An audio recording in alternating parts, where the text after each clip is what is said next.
Captain Marcus Chen had been warned about the Zephyrian royal protocols 17 times during the diplomatic briefing. No touching, no direct eye contact with the princess, no sudden movements. The ethereal, crystalline beings were notoriously fragile, their silicon-based biology incompatible with most forms of physical contact from carbon-based life forms. So naturally, when the ceremonial platform gave way beneath his feet during the peace treaty signing, Marcus found himself tumbling directly into Princess Lyrelai's private medical chamber.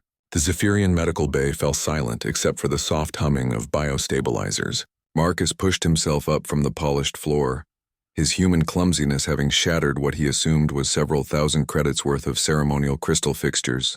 But the monetary damage was the least of his concerns when he saw Princess Lyrelai. She lay motionless on a hovering medical bed, her translucent form flickering like a dying star. Hairline fractures ran across her crystalline skin, and her internal light, what the Zephyrians called their soul fire, had dimmed to barely a whisper. According to the briefings, she had been dying for months from an unknown degenerative condition that no Zephyrian technology could cure. "Human!" The voice of High Counselor Zerion crackled with electronic fury as he materialized in the chamber. "You dare defile the sacred healing chamber with your presence?" Marcus raised his hands in surrender, but as he did, his palm accidentally brushed against the princess's arm. The reaction was immediate and impossible. Where his skin made contact, Princess Lyrelai's crystal form brightened. The fractures began sealing themselves with threads of golden light.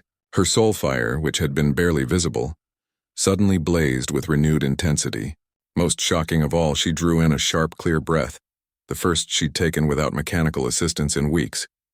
The assembled Zephyrian royal family gasped in harmonic unison, their crystalline forms resonating with disbelief and hope.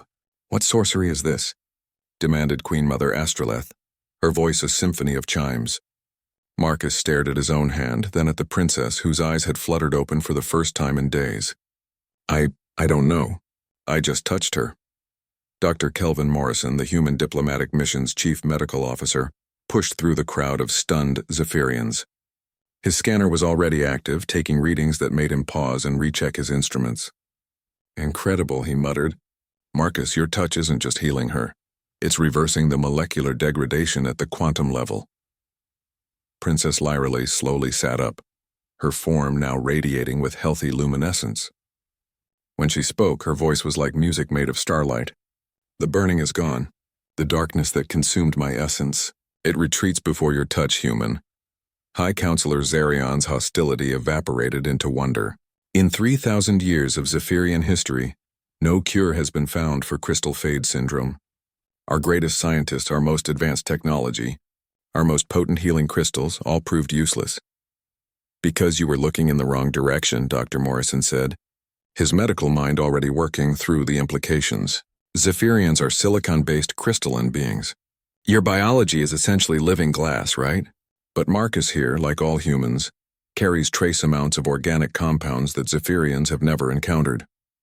Marcus watched as the princess tested her newly healed limbs, her movements graceful and pain-free. "I don't understand the science, but if I can help..." "It's symbiosis," Dr. Morrison continued excitedly. "Carbon and silicon forming molecular bonds that neither could achieve alone. Humans have been unknowingly carrying the cure for crystal fade syndrome in our very DNA." King Thorelion, who had been silent until now, stepped forward. His massive crystalline form cast rainbow patterns across the chamber walls. "Human Marcus Chen, you have returned our daughter to us when all hope was lost. Name your reward, and it shall be yours."